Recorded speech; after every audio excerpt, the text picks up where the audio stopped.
And for the 8th time ever, we are live. Hello, everybody, and welcome to another episode of the Reviewing Network Live, the weekly stream of consciousness conversation recording session where we talk about the news stories in the world of entertainment from the past week and some other things of interest I think you might be interested in hearing coming out of my mouth. That absolutely sounds horrible, I know that, but this is what we do here. These are usually long-form stream of consciousness conversations. They're going to be mostly unedited, so if you're offended by foul language, as always, you might want to step away from it here. We're not going to swear a lot here, but once in a while I'll drop something that probably should not be said by your children, but if you don't want them to listen to this, then it's more than likely you should probably step away from this. But if you're willing to join in on this next hour or so, depending on how long I actually get the chance to talk about this stuff, welcome aboard. Sit back, relax, and as always, let's begin the conversation. And per usual, we begin with a look at the top 5, the weekend box office. A couple new releases in here. Well, basically one new release, and then one film that kind of didn't really get a big marketing push, but nevertheless still made its way into the top 5. Why don't we go ahead and start off with that one? And that is The Nightmare Before Christmas, the 30th anniversary re-release. For something that did not have a huge marketing campaign per se, or something that really was seen everywhere, like everybody had to talk about it, like some of the other movies in the top 5. This is a film that did, this is a re-release that did surprisingly well. I mean, really, really well. This thing brought in $4.1 million in 1,600 theaters. Compare that to the Hocus Pocus re-release that happened last week, a couple weeks ago, I should say. And let me see here. The Hocus Pocus re-release only brought in $1.6 million. So the fact that this thing did $4.1 million without a massive marketing campaign behind it, and the fact that just people saw The Night Before Christmas playing and said, let's go see this. I mean, that really is something to the testament of how The Night Before Christmas is well respected in terms of Halloween and Christmas time, and one of Disney's classic films, and also considering the fact that this was just released on 4K in the last couple of months, so it's not like this is a film that can't be seen anywhere else besides the big screen. You could get this for your home right now, but people went out to go see it, myself included. I went to go see this stuff this weekend. I just talked about it on Talking About the Movies along with the creator. If you want to go check that out, go check that out on the main channel. But yeah, good on them. I mean, good on this movie for finding an audience here, which it's actually one of the best opening weekends for a re-release on The Night Before Christmas, because this has been re-released several times. There was a re-release in 2000. There was the 3D re-releases between 2006 and 2009. There was a couple of other re-releases in 2016, 2020. There was one last year. But this is the one that did the best out of all of them. The $4.1 million. This is impressive stuff. It brings the total gross of The Night Before Christmas as a whole to $81 million domestically and $95 million worldwide. So it's a pretty impressive feat for this film. It's really, really something. For something that did not have a massive marketing campaign behind it, that's really some really good stuff right there for them. So, and considering that we're heading into Halloween next weekend, this will probably stick around in the top 5, because there's only one big new release coming next week. And we'll eventually get into that as we move along here. But let's get to number 4, and that is Paw Patrol the Mighty Movie, which was 3 last week. $4.5 million, dropping 35% from last week. $56 million, not bad at all for a family film that is still hanging around in there. Has no real family competition, once again, until we get to Trolls Band Together, or maybe even before that, The Marvels. But it's already grossed over $148 million worldwide. It's going to surpass $150 million probably by next weekend. But like I said, the draw of the family film right now. That's the only big family film that's out there right now for the kids and all that. And it's still doing very well. So let's go ahead and move on to number 3, which is The Exorcist Believer, which dropped down a spot from number 2 to number 3, $5.6 million, almost dropping 50%, around 49%. $5.6 million, bringing its total gross after 3 weeks to $54.2 million, surpassed $100 million worldwide, $107 million. So the budget on this was $30 million for this first film. I know everybody's going to kind of bring in the $400 million in total for Universal to bring this trilogy together, but for this first film, it did well enough. But they're already looking like they're going to make changes on this one. I think they said David Gordon Green's not coming back to direct this one, even though the next Exorcist film is coming out in early 2025. So we'll see what happens there. Even if it is pending if it even gets filmed right now, because we're still in the midst of an actor strike right now. So, but anyway, let's get to the big new release of the weekend, the number 2 film, and that is Martin Scorsese's Killers of the Flower Moon, which brought in $23 million on a budget of, I think I can find the budget here again. It's a $200 million budget, so it's the largest. This film in particular is the largest amount ever spent on a film shot in Oklahoma. This is also an Apple Original Films production, and it's going to go through Apple TV Plus. So, it's interesting. This is an interesting one because, yeah, that $200 million budget is a little bit concerning, but, you know, $23 million for a film aimed directly at adults in a time when these films do not usually have that kind of success, with the exception of something like Oppenheimer, which was a massive hit. This is actually not that bad, and this thing actually did pretty well in terms of the cinema score, which is usually the thing you usually like to turn to. It has an A- on there, which is really strong for this. To put it in perspective with some of Martin Scorsese's other works, this is actually the first time that Martin Scorsese has received an A of any kind for any of his movies, which is really something. I'm looking at the list right here. Someone did a list of the cinema scores for Martin Scorsese's pictures, and get this: The Color of Money, B-. Actually, no, this is actually right around the area of where I said before that this was the first A film that Martin Scorsese ever had on cinema score. That's a lie, because I'm looking right here. Goodfellas has an A-. The Departed has an A-, and those are 2 of his most classic films. But you have Cape Fear, which had a B+, The Age of Innocence, which also had a B+, Casino with a B-, Bringing Out the Dead had a C-, The Aviator had a B+, Shutter Island had a C+, The Wolf of Wall Street had a C when that came out on Cinema Score. So that's staggering to think about that this is on the same levels as something like The Goodfellas and The Departed. So there's a good chance that this one will definitely have some legs going forward. Considering that the hype on this is so good, this has got a lot of great reviews. The awards buzz on this is high. Lily Gladstone's probably going to more than likely win Best Supporting Actress. There's also some talk that maybe Leonardo DiCaprio gets his first Oscar, but I don't know. I mean, I think right now it's still pretty much open for Cillian Murphy to possibly win it with Oppenheimer, but I have to see the movie for myself to really judge that. But this total in particular was the above the average Scorsese DiCaprio collaboration, which was usually $19 million. It was actually the highest opening of the Scorsese De Niro collaborations, topping Cape Fear, which did $10.2 million back in 1991. And so there's a lot here to take on this on the good side. Yeah, it costs $200 million, but because this is going to eventually hand its way over to Apple TV Plus in the near future, I don't think it really is as bad as it probably looks, but I mean, we'll see. We'll see how this moves along here. It also will mostly depend on the awards buzz too, because this has a lot of awards buzz to it. So I think this will do fine in the long run. So definitely looking forward to checking it out next week. So I will hopefully get around to that. But let's get to the number 1 movie. We can be quick on this one here. Taylor Swift's The Eras Tour, which dropped 67% from last week, $31 million.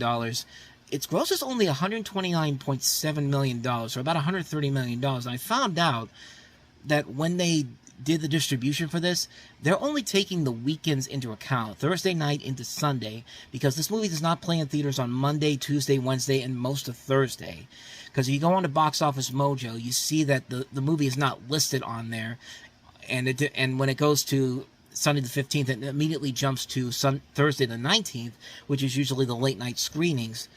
But that's really an interesting scenario here, and I think that might be something that they may have regretted doing, because that's some money that's going away from you. I get it. Everybody's going to school on the weekend. Goes to school during the week now. We are in the fall, and nobody's really going to go to the movie theaters to go see a Taylor Swift concert. But it just seems really, really weird to not do that, to have it out there all the time. It's only there for a couple of days. I wonder if they're going to do the same thing with the Beyonce movie that's coming out in December. But I thought that was pretty interesting. But other than that, this thing's cleaning up at the box office, not surprisingly. And shockingly, people will still not get over freaking Taylor Swift at this point. So I've said my piece about it last week, so I'm going to move on from that. But with that said, it's time to get into some stories. So let's jump into some story time, kiddies. So as I mentioned beforehand, we are still in the midst of a actor strike right now, despite the fact that apparently talks are going to begin again on Tuesday, and they announced this yesterday as that we hit the 100-day mark of the actor strike. So one would hope that we can finally start to close the book on this sooner rather than later, but considering how well the last time that went, don't count anything out just yet, but I'm mostly expecting this just to continue on right now. And the studios are starting to take notice because we are now heading into the point where a lot of the films that were set for 2024 are going to be affected by this. A Deadline Hollywood had a story coming out early in the week, basically saying that that's already begun. Like, we're already at that point right now where we're going to start to see films getting pushed around here. And of course, one of the biggest ones that happened to be the first victim of it, it looks like, is Deadpool 3. Deadline Hollywood put the story out this week that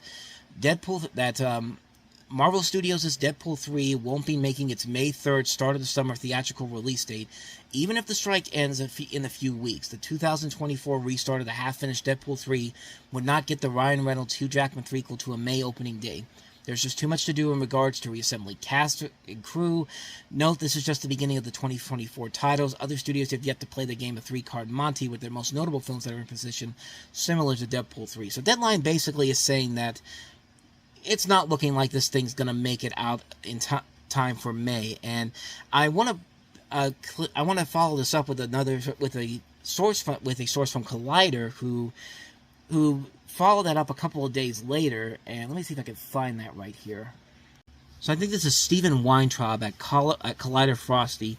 He put out this tweet a couple of days later saying that the rumors of Deadpool 3 changing release dates are just rumors. No one knows what will happen until the SAG strike is resolved.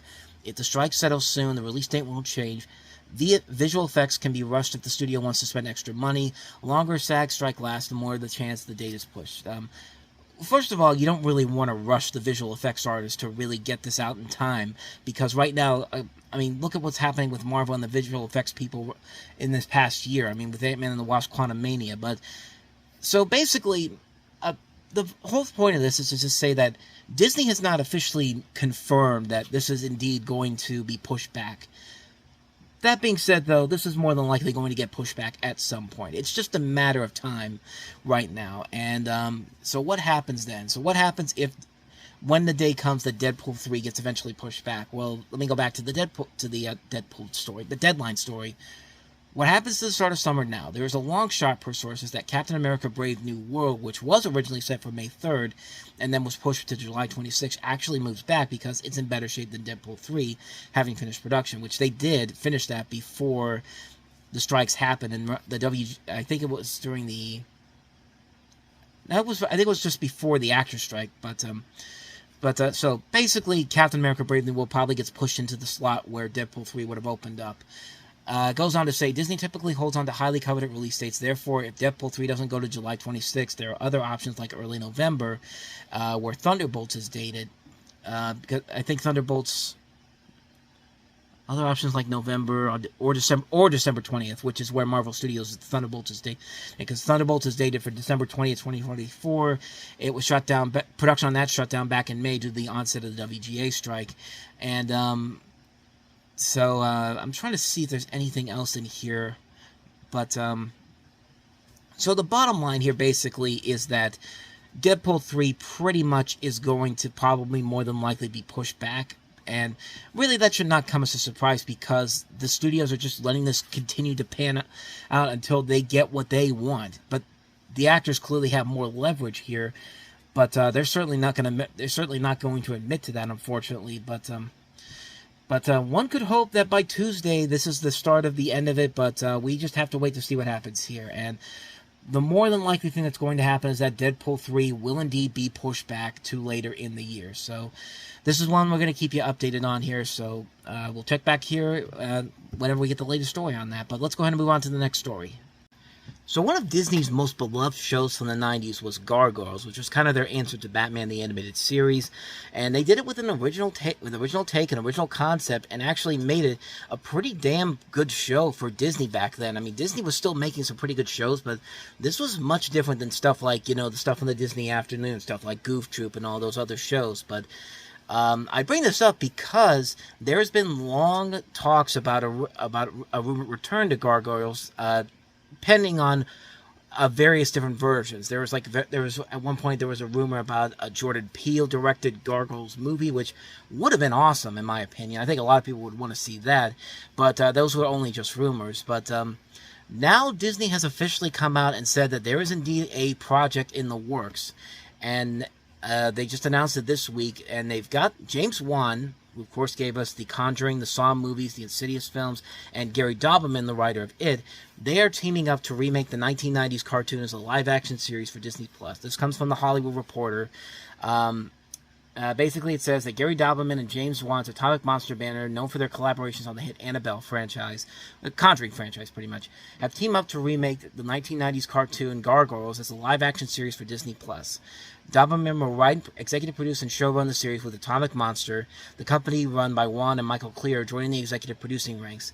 The project is described as being in early development at Disney-branded television, so it's still got a long way to go pretty much. Gargoyles was made by Disney and aired for 3 seasons from 1994 to 1997. The premise involved gargoyle statues moving from a castle in Scotland to modern-day New York. Once in the Big Apple, the statues awaken from a 1,000-year-old spell and take on the mantle of protecting the city, becoming, as the show's narration gravely said, stone by day, warriors by night. The series comes from Greg Weisman, who came during a time of innovation in series animation, with Gargoyles riding a wave of shows with more complex storylines and darker tones, like the previously mentioned Batman the Animated Series and X-Men. As with those shows, Gargoyles burrowed into the consciousness of a generation of TV watchers who have given it cult status. While Disney hasn't overtly tried to adapt the series into other formats, it did try to develop a Gargoyle Modern Times feature in 2010 around the same time it made The Sorcerer's Apprentice. The latter disappointed the box office, and the project stalled out not too long afterwards. The partnership has been fruitful not only because of the box office success but also professionally, as Doberman moved from behind the typewriter to becoming behind the camera, making his directorial debut with Annabelle Comes Home. He's talking about the relationship between him and James Wan. And the two also worked together on Swamp Thing, the short-lived series based on the DC character that's streamed on the now-defunct DC Universe platform. So bottom line here, Gargoyles is coming back in a live-action format, which could be pretty awesome. I would really like to see what they could do with this. If they gave the show kind of the same budget to what they do with the Star Wars series and the Marvel series that they've had on Disney Plus over the years, this thing could be pretty damn awesome. I mean, this could be a really, really good, fun concept to work with here. And I think we can all agree, you got to get Keith David to come back. Keith David, having one of the coolest ass voices ever, and having him return as Goliath would probably be the one thing that would bring a lot of people into this. In fact, you could try to bring back everybody else here. I think everybody else here is still pretty much alive, except for Ed Asner. I'd have to double check and see again, but it's been a while since I've actually seen Gargoyles, man. It was such a really good, unique show, and it had a lot of the same people behind Batman the Animated Series working on that too. So that's why I guess that's why it had that edge to it, that Batman the Animated Series, because you had a lot of the same people that worked on that go on this. And yeah, bottom line, I think this could really, really be something that could be really, really cool to see. That Jordan Peele version would have been a ton of fun to see. He did actually pitch a version to Disney, but unfortunately was never picked up. So, but yeah, this could actually work. James Wan and Gary Doberman have made a lot of really good stuff together, and that Conjuring franchise, for the most part, the Conjuring franchise as a whole has been really, really solid. There's been a couple of films that have not been that great overall.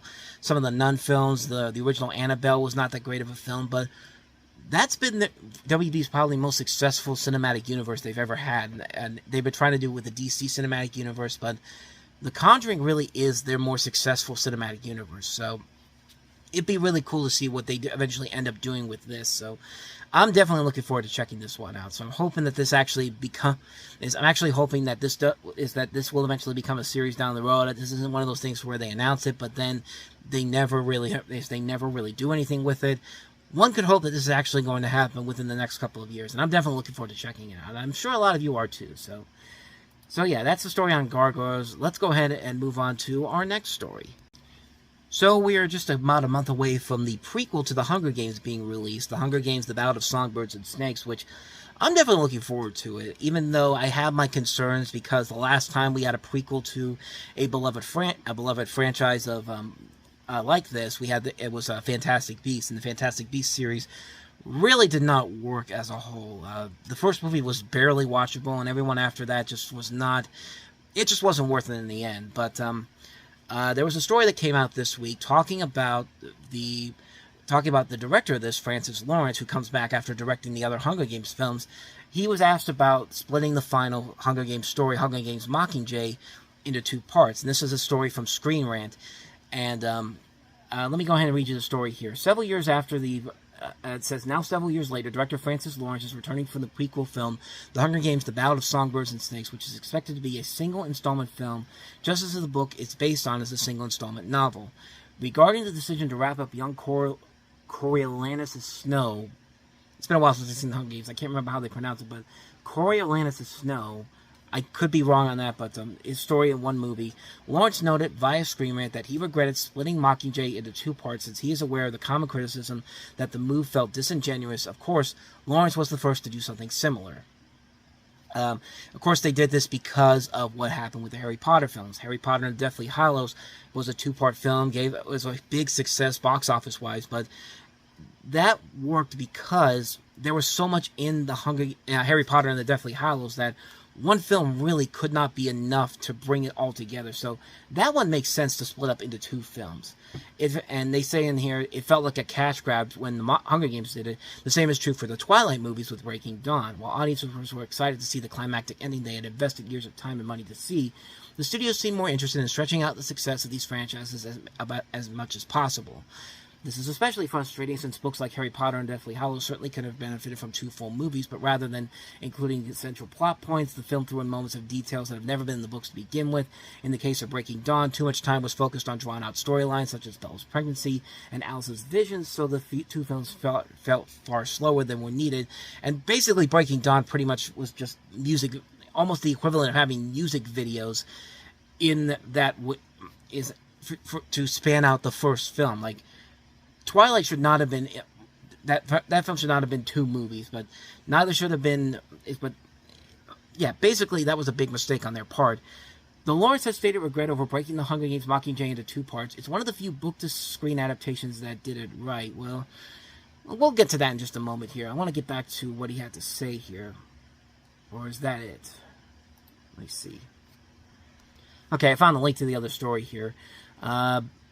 He said he actually did this in an interview with People magazine. He said, during the conversation with People, he revealed that he regretted his decision to split Mockingjay into two movies, saying, "I totally regret it," realizing that audiences feel exploited despite the fact that the decision allowed them to adapt more of the story.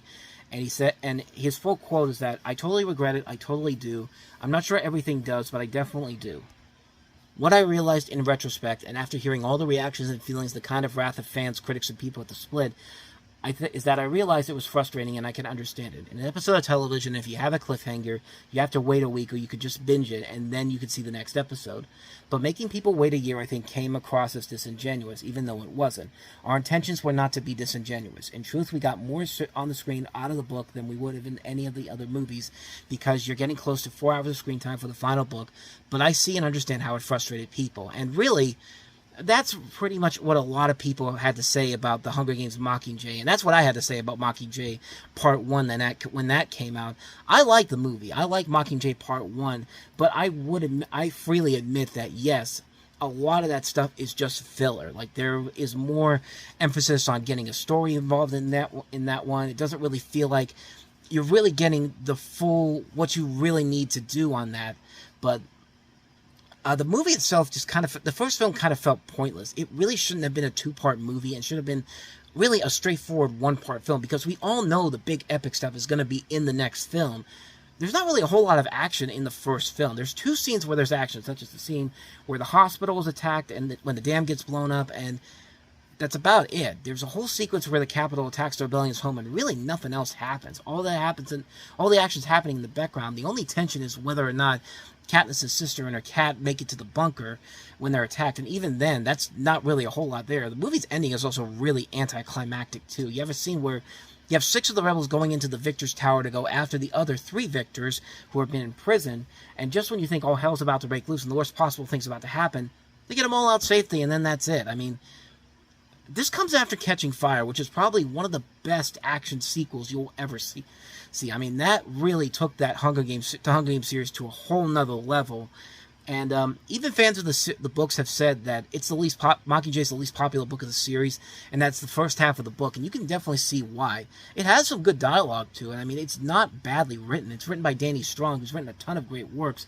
The acting is still very good, but yeah, I think that was their biggest mistake, was trying to split that up into 2 films, because it seems like the best stuff came in the second film, which it did. Like, it did have a lot of the best stuff came in the second half of the film, and like, I mean, it's just, I mean, like I said before, it's because there's also problems in this film too, because there is still some padding in this film. It's just like the film suffers because in between all these great action sequences, you get those. It just pads itself out with way too much going on, needless dialogue, too many fake outs, too many moments where nothing happens, and the fake out endings in here get so ridiculous in the second film. Like, it comes to a point where this thing has not 1, not 2, but 3 fake out endings. It's like watching the endings of The Lord of the Rings again, where they had all the 1,000,000,006 different fake out endings here. But even the last ending, while it does serve as kind of a nice ending and actually kind of parallels the opening scenes of the first film to have it come full circle, they try to make the characters look older and have an expanded family, but I don't know. It just didn't really look like they really went in on it. I mean, Harry Potter and the Deathly Hallows at least did a better job of trying to make those characters look a lot older than they did. And here, it's just like they didn't even bother to try. It's like, this is your biggest franchise, Lionsgate. I know you're not a big major studio, with a bigger budget, but come on, man. You got to be better than that. But yeah, I thought that was kind of interesting that he went back and said that, yeah, we regret making that decision, but it had to be done because look at what look at what Twilight and also what Harry Potter did. I mean, and we're kind of seeing it nowadays too. The Avengers films proved how successful that could be. That's probably the best example of how to do 2 parts for one big storyline. That's probably the best example of that. We still have to wait to see what happens with Spider-Man Across the Spider-Verse, because that's yet to come out yet, nor does it really feel like it's currently delayed right now for the last film of the series. It's supposed to come out in March, but of course with the actor strike going on, that's not going to happen. So we still have to wait for that to come out. And Mission Impossible just has a 2-parter going on right now. We don't know if that's going to be ready to go for next year because of what's going on with SAG-AFTRA. But yeah, I thought that was kind of interesting that Francis Lawrence took that time to say that, yeah, we realized that we made a mistake splitting this into 2 films. We understand why we did it, but it just didn't feel like we did what we needed to do with that. Like, I like that he came out and said that. So, I mean, like I said, I'm definitely looking forward to see what he does with the Battle of Songbirds and Snakes. We'll be really curious to see how that works out. That comes out next month, so definitely looking forward to checking that one out indeed. So, with that said, let's go ahead and move on to our next story. So I've been talking for a while now to myself about getting Apple TV Plus. I have a lot of the streaming services. That's how I'm able to do the reviews over on the website. But Apple TV Plus is one I've been thinking about getting for a long period of time. And there's been reasons for me to want to get it. One, that's the only place you can watch the Charlie Brown specials is during the holidays now on TV, if you don't have physical copies of it. But that's the place you can watch Ted Lasso. I've seen most of that series. I still have to see the last season. Some other shows on there I've been wanting to watch. One of the other reasons why I wanted to check it out is because of Jon Stewart's show, The Problem with Jon Stewart. And this week, there was a story that came out that probably will not let me decide on whether or not to go back to get Apple TV Plus for at least a little bit, because the story is that The Problem with Jon Stewart has been canceled after 2 seasons. This comes from The Hollywood Reporter and The New York Times. The New York Times actually first reported the news on this. Apple has abandoned plans for an 8th episode 3rd season of the Stewart-hosted show The Problem. The cancellation came after creative differences between the iPhone maker and Stewart over potential topics and guests for The Problem. The New York Times reported that Stewart informed his staff Thursday that Apple pushed back on topics relating to China and artificial intelligence. Production on Season 3 was already underway, with filming poised to begin shortly. The Hollywood Reporter also says there have been tensions between Apple and Stewart ahead of the show's third season. So those same sources noted that Apple approached Stewart and informed hosts that both sides need to be aligned regarding topics of the show. Stewart balked at the idea of being hamstrung by Apple, which threatened to cancel the series, and Stewart said he wanted to have full creative control of the series after Apple threatened to cancel him, and so he basically just walked away from the show rather than have his hands tied. And that's really, if you want to know what the legacy of Jon Stewart is going to be as of right now, it's that. The fact that he wants to remain as truthful to the news as he can be. Like, he doesn't want to go one-sided like a lot of these cable news shows, cable news networks end up going to. Like, of course, Fox News leads more towards Republican and conservatism. CNN has been leaning more towards the Democratic side of things. Like, the news should not be that complicated. Like, I get my news from, like, the local news stations, like the local news networks, and maybe occasionally NBC News or NBC Nightly News or CBS Evening News, ABC World News, those type of places. And Jon Stewart was another place too, because Jon Stewart and him and Seth Meyers and John Oliver are still the three people, and Stephen Colbert too.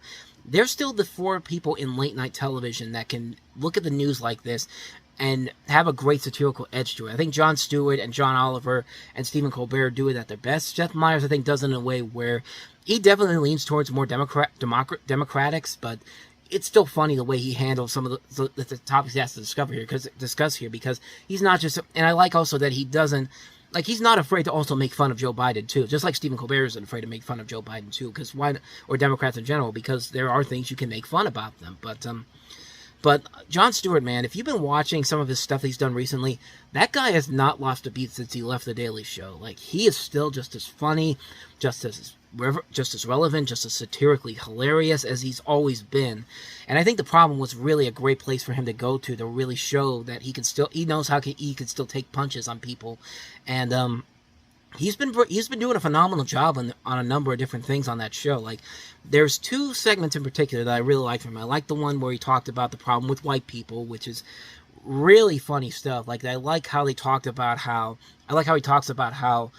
you know, how everybody now wants to have this conversation about how, you know, people that aren't white are getting a real bad rap, even after what happened with George Floyd. And Jon Stewart basically says, so now you want to have this conversation after so many other people, after so many years, decided to they want to have this conversation as well. And now, just because of this, we have to have this conversation. I like the way that he calls out the hypocrisy on that, but also doesn't do it in a way where he's just downright going one-sided on an argument. It's really well done stuff. It's really well handled there.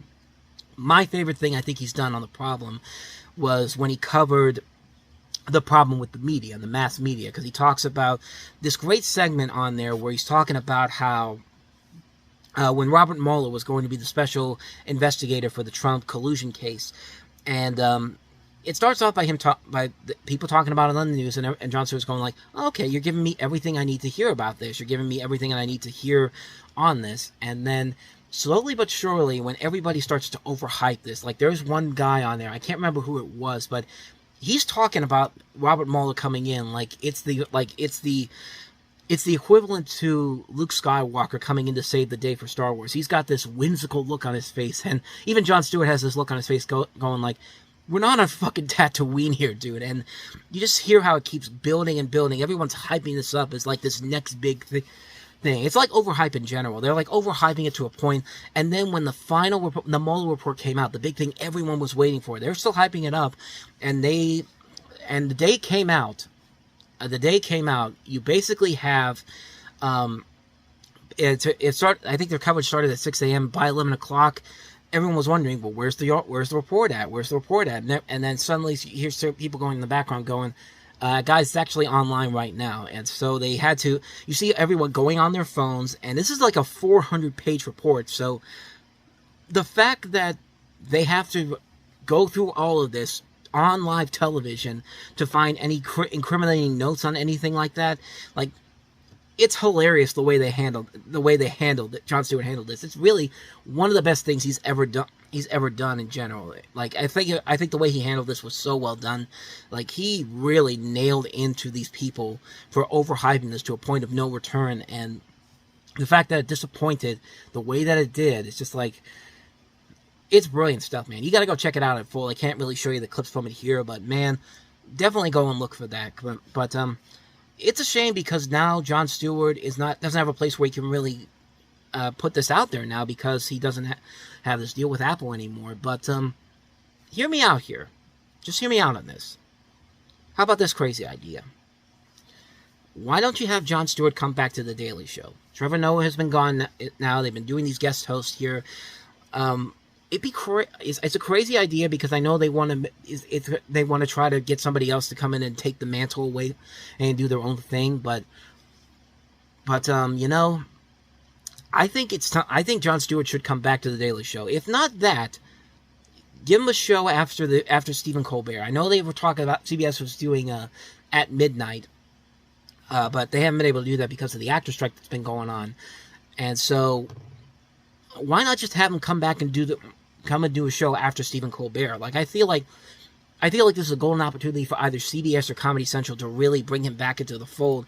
Let him have creative control. Let him do whatever he wants, and just go all in. Just go nuts on this. And I feel like that's something that should be something that really needs to be an option here. And I hope this isn't the last time we've heard from Jon Stewart overall. I think this is something that really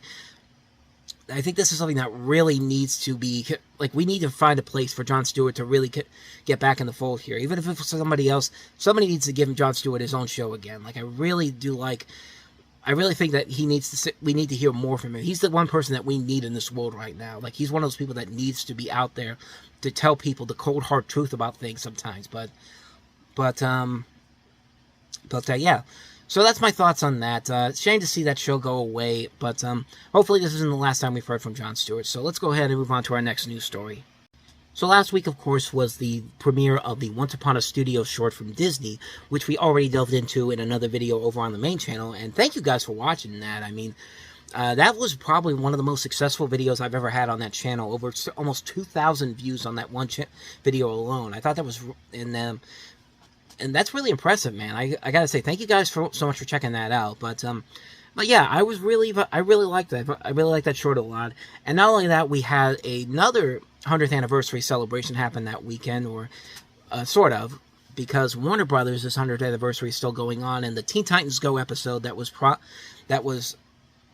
they've been hyping up for the last couple of months now finally aired this past week, I should say, because it was originally supposed to air on September 23rd, but then got replaced at the last minute, literally the last minute. Nobody knew what was happening and why it wasn't showing up on TV that day, and they never said anything until a week after that came out. So I don't know what was going on there. But I've decided to take a look at that because I do like Warner Brothers a lot. They have a lot of characters in there I do like as well. So I kind of felt obligated to watch that. I've not been the biggest fan of Teen Titans Go. I never liked the TV show. I've only liked some of the movies. The movies have been much better than the actual TV show has for the most part. But so I checked this episode out. You basically have the Titans as the officers at the studio for a 100th anniversary party on the set of Warner Brothers, which is going successful until Michigan J. Frog is seen not to be on this list, and Robin, of course, takes this to an extreme level, kicks him out of the party. He grabs the magical, Michigan J. Frog grabs the magical shield and breaks it into pieces, destroying the studio. So the Titans, with the help of Daffy Duck, Gizmo from Gremlins, the Brain Gremlin from Gremlins 2, and Yogi Bear from Hanna-Barbera, search for the pieces of the magic shield in order to restore the studio and defeat Michigan J. Frog. And there are some funny ideas in this episode. I'm not going to say it wasn't a waste of time. I do like some of the concepts they have here. Like, I do like the whole idea of Michigan J. Frog being seen as the bad guy in here, and seeing Daffy, Gizmo from Gremlins, and Yogi Bear working off each other with the Teen Titans. And there's a lot of cameos in here, mostly from the animated personalities of the DC universe. Even though they go to places like the Friends set in this. But I will say, though, it's not an episode that I would say is one of their strongest episodes. I mean, it does have some pretty funny moments. I love the payoff at the end, too, when they realize something that happens there. I'm not going to spoil what it is, but if you haven't seen it, it's worth it just for that. But as far as the whole episode itself goes, there's a big difference between what Warner Brothers did and what Disney did. And I think Disney did a far superior job because they acknowledged and they acknowledged almost all of their animated classics, even the ones that did not do so well. Like you see in that Once Upon a Studio short, stuff like obscure stuff like Strange World. You see Atlantis. You see Brother Bear. You see Treasure Planet, The Black Cauldron. You see Prep and Landing in there too. And none of them are in there to be insulted by anybody. They're not in there to be seen as jokes or anything like that. They are there to be admired along with the rest of the notable personalities in there, like the notable classic Disney characters. And that's what I really admire about that. The love and passion. It's a love letter to Disney animation as a whole. While Warner Brothers as Teen Titans Go, it fits with the style of humor that Teen Titans Go is notoriously known for, but it's kind of a little unnerving to see a lot of these elements getting panned critically. Like Daffy Duck gets it rough in this episode, and Michigan J. Frog does too, and among other things. There seems to be a lot more negativity and bashing in the Teen Titans special than it is in the Disney animated short. And needless to say, the Disney animated short is much better. But I thought I compared the two there. Like I said, it's not a bad episode. It has good ideas to it, but it still feels like a genuine Teen Titans Go episode. The stuff that I really am not the biggest fan of per se, but like I said, I like it fine. But if you're going to compare this to the Once Upon a Studio short, that one is much better than this. So I just wanted to do a little quick comparison on those two right there. And on that note, let's go ahead and move on to some recommendations for this week. It's not a big release for newer releases. I think the only big new release this week is Meg to the Trench, and that's more of a guilty pleasure film and not really that much of a guilty pleasure film overall. So I can't really recommend that one. I guess I could recommend some classic films too. Walk Hard is getting a Blu-ray release from Walmart a Walmart exclusive this week. That's worth picking up. That's a really good underrated comedy. The Muppets Take Manhattan is getting a 4K release this week, so that's one I'd recommend checking out. I'm trying to see what else is here. I'm looking at the schedule for this week of new releases. Those, I think, are the only two. The Boys Season 3 is also coming out on Blu-ray this week, which, I mean, The Boys is still pretty good after all these years, so that's one I'd probably also recommend, too. In terms of my Halloween recommendation, this week, it's probably one that you've seen already, but if you haven't, now's probably a good time to check out Trick or Treat, which is a film that, of course, has been the original, this was originally supposed to be released in theaters in 2007, but Warner Brothers, when that came out, they decided not to put it out in theaters. They actually waited almost 2 years to put it out in any kind of theater per se, and it never really got an official theatrical release. The only theatrical release it got was most recently in 2022. And this is long after the movie went straight to DVD in 2009 and got a Blu-ray release in 2018. And a Shout Factory Blu-ray release in 2018. But this movie is pretty damn awesome, man. This movie is amazing.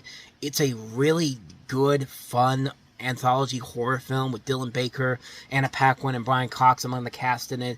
Really good really good elements of practical effects too. This only cost $12 million, and they put all the money into this. It looks legit, and scenes in this movie look legitimately terrifying. And the fact that they only spent that much money to make this look as creative as it is, it's an amazing film, man. Like, this is a movie that if you have not seen this movie by this point, you really, really need to go see this film. It's worth it. The director of this is Michael Dougherty, and Michael Dougherty also gave us Krampus, which is a brilliantly fun Christmas horror movie, a horror comedy that came out almost 10 years later. That's definitely worth a watch at Christmas time. He also did Godzilla King of the Monsters, but Trick or Treat, this is the film that definitely deserves to get more attention. It is getting a lot more attention over the years. Spirit Halloween has done a good job of bringing this back into the fold in terms of like getting it mixed in with the Halloween stuff. I can't recommend this movie enough. Trick or Treat, definitely worth a watch. Definitely seek this one out. That's my Halloween recommendation for this week. And so with that said, that's it for this episode of the Reviewing Network Live. So thank you very much for watching, and I'll see you guys next week. If you want to see more of these videos, check out our playlist. Hit the like and subscribe button if you want to see more videos like this, and check out our main channel as well, the Reviewing Network. So with that said, I'm off. So thank you so much for watching. I'll see you guys next time, and until then, we are out.